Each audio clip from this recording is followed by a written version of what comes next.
I decided to be a part of campus ministry because of the impact that it had on my life. I really claimed my faith as a student at a Wesley Foundation. I had a fantastic campus minister that poured into me and that helped me recognize that I was being called to something a little different. I was majoring in mathematics, spent a semester in a classroom, and realized that wasn't going to be the end all for me. And that I wasn't going to enjoy being in a classroom for the rest of my life as a teacher. And so he kind of challenged me to think about other ways that I could be in ministry in my community. And I realized that the places that I enjoyed were places where people were thinking about how does my faith and the world, where do those two things meet?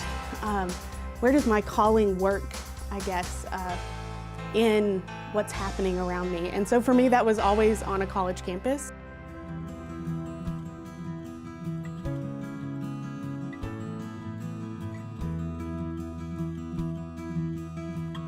This was the right area for us because for about 30 years we had done home construction, remodeling, demolition, those kind of things. And so this seemed like the perfect intersection between that kind of skill and knowledge, which is good to have. Volunteers don't have to come prepared with anything, but it's nice when you do.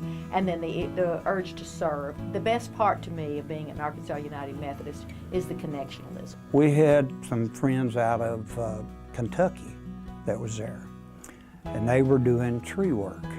And they stopped by this house, and this little lady standing out in the front yard looking at this tree on her house crying. And they stopped and said, "Ma'am, we would love to cut your tree and get that off of your house. All we have to have is just your permission." She said, "I can't afford it." She said, "The guys just left here a while ago and they told me they would cut it for $1,700. I said, "Sir, I don't have $1,700. I have no money. I have nothing." And our guys told her that, "Man, we do all of our work for free." They got out of their trucks. They cut the tree. They hauled it to the side of the road. And this one little lady, she just never quit crying.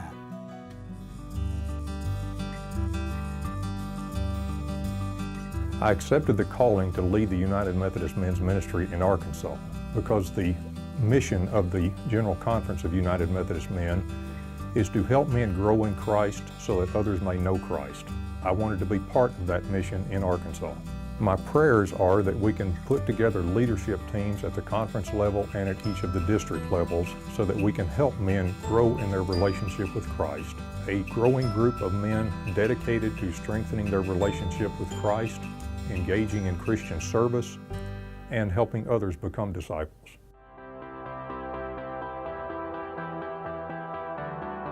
I accepted the call to be a counselor at Camp Tanaco because it's really just my favorite place to be. When I was going into 3rd grade, it was my first summer there, and I just loved it. I loved the campus there, I loved the worship we did, I loved our devos, I had a great relationship with all the girls in my cabin, and my counselors were awesome. And the first thing I said when I saw my parents was, when I'm old enough, I'm gonna work there, and I'm gonna be a counselor. And I did it, and it's so much fun. I love it. It's the best job ever. I've seen God's work serving in camping ministries through the kids. I think that working with children is one of the best ways to sort of see God in the world because they're so curious and they really want to get to know everything and they want to try new things and get to know new people. So watching them grow that relationship with God in themselves and do it through others and getting to help them do that is just awesome.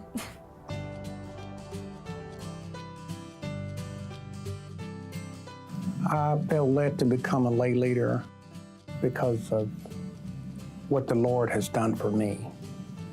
God has brought me through quite a few things, and time does not permit for me to share them all, but I have really had a lot of things in my life that happened, and God has helped me to be able to overcome a lot of things because I had recently lost my wife about a little bit over a year ago.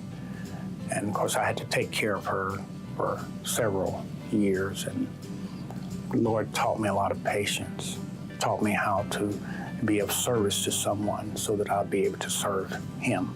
I've spoken at several churches there in our area, Helena, West Helena, Elaine, several other small towns that I've spoken at, and the Lord has really blessed my ministry.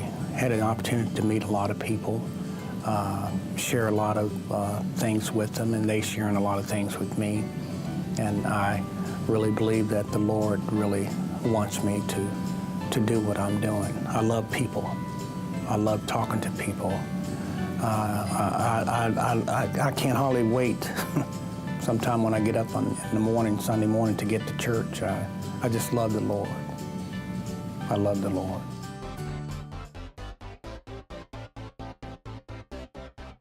I was in junior high, going into high school, and I applied for HYI, Hendricks Youth Institute, which is a program where you get to start your discernment process.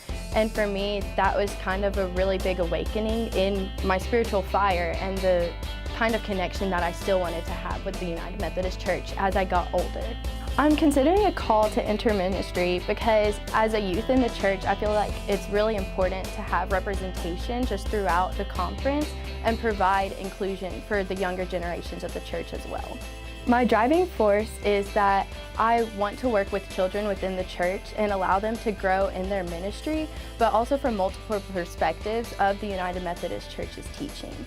I've seen God's work in my call to ministry because of the confidence that I've gained within my journey and my path of Christianity, and I feel really comfortable in the United Methodist Church and the positivity that I can bring to it.